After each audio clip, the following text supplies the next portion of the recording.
Hit Radio, l'essentiel de l'actualité. L'essentiel de l'actualité sur Camnus 24 Hit FM en direct de Garoua.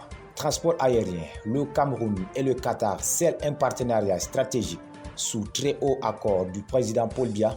Le ministre camerounais des Transports, Jean-Ernest Massenangale Bibéhé, et son homologue qatari, Mohamed bin Abdullah Al Thani, ont signé un accord stratégique à Doha. Ce texte, initialement paraphé en 2011, marque une avancée significative dans les relations bilatérales entre les deux pays. L'accord ouvre la voie à des liaisons aériennes directes entre le Cameroun et le Qatar, améliorant ainsi les échanges commerciaux et le transport aérien.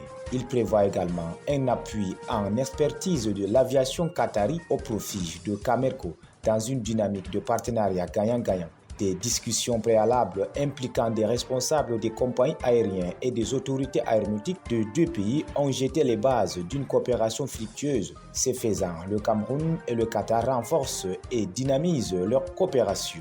Insalubrité à Yaoundé, Célestin Ketcha-Courtes engage durablement le combat.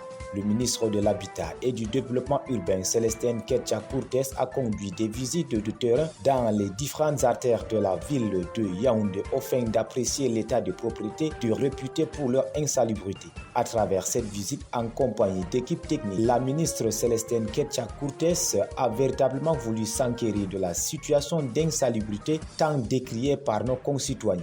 Le ministre de l'Habitat et du Développement urbain était accompagné du gouverneur de la région du Centre et des autorités locales.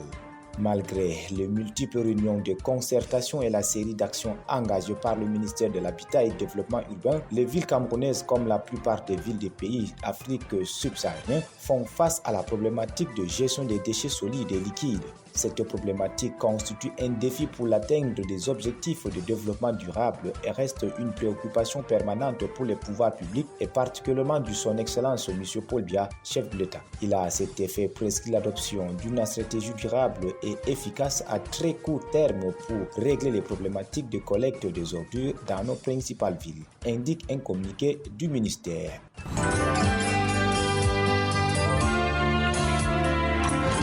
L'actualité internationale. À l'étranger, Gabon, Bernard Fokou reçu par Oligui Nguema pour apaiser les tensions.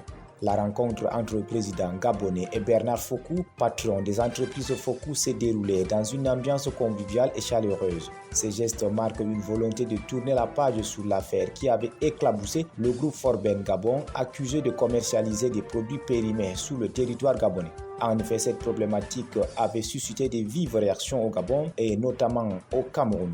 Ces accusations avaient jeté une ombre sur les relations commerciales et diplomatiques entre les deux pays. L'État du Gabon demande des excuses à la multinationale Fokou Forbet et limoge le directeur en charge de contrôle pour faute lourde. Nous ne devons jamais nous taire face à l'injustice, a réagi la députée camerounaise Nourane Foti.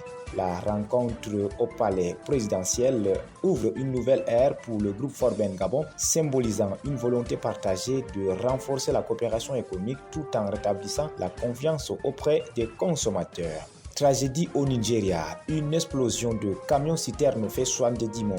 Des dizaines de personnes se sont précipitées sur un camion-citerne renversé pour récupérer le carburant.